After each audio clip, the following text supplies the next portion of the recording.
All right, you might have seen some of the videos I've made where I've shown you the profit I made on my cars for my car lot. Well, there's more to it than just that profit. I seem to make a little bit more money, and I'll show you what I do and how it works out for me.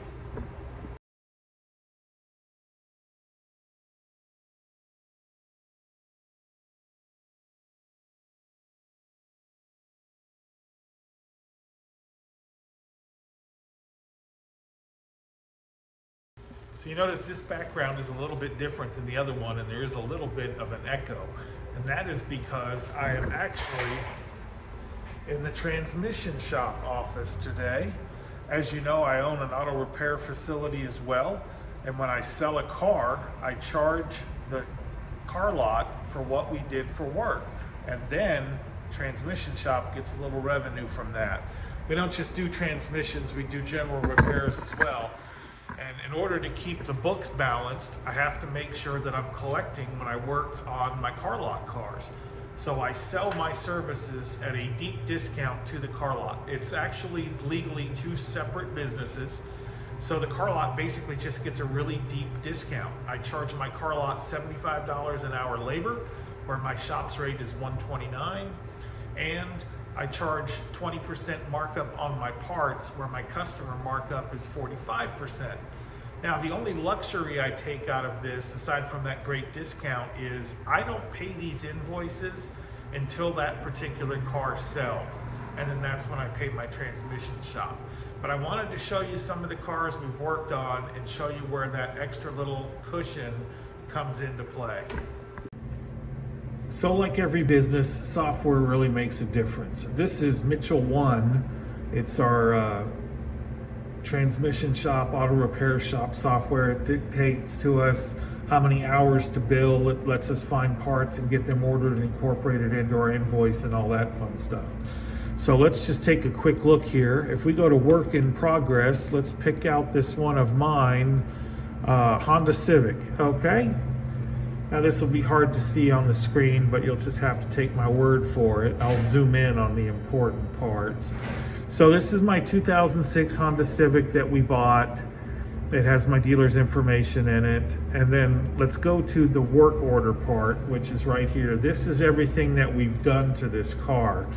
Right over here, you see we did intake manifold, engine oil filter and drain, and then we did the transmission and engine mounts and oil and filter, what the price of those were for the actual filter, not the labor. Same with the intake manifold gasket, because we had to take that off to fix the stuff.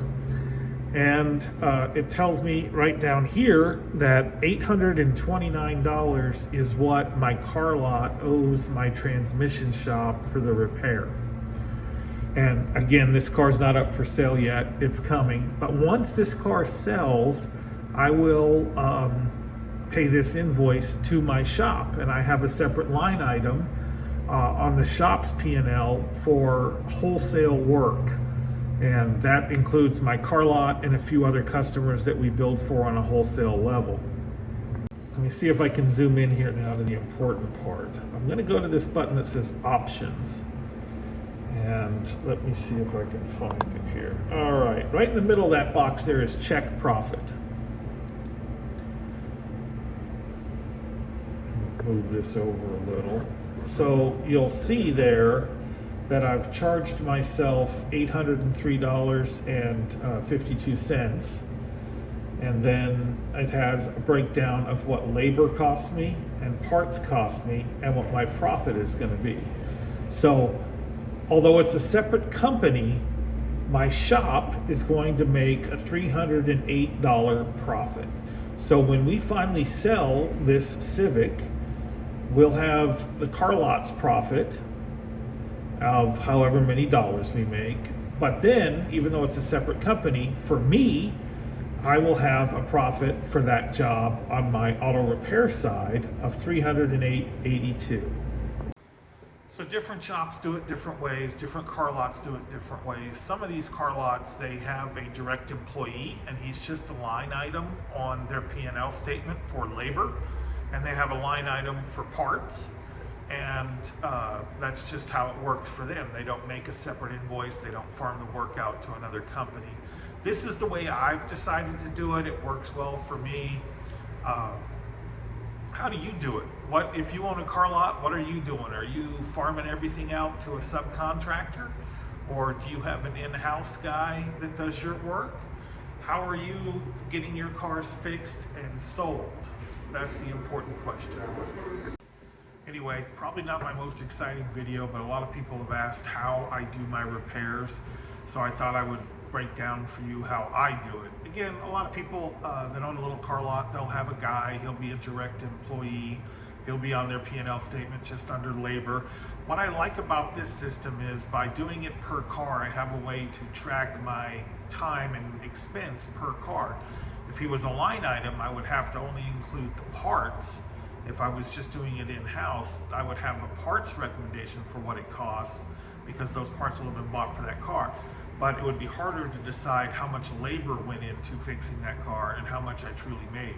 Some people, they use a flat formula. They know that, you know, on average they spend $300 labor per car fixing it, and that's how they guess what their car's individual P&L is. Some just look at it as a group and don't worry. Me, I like to know per car, and because I own a shop, it doesn't make any sense for me to sub the work out. I am subbing the work out to a separate company. It just happens to be my company.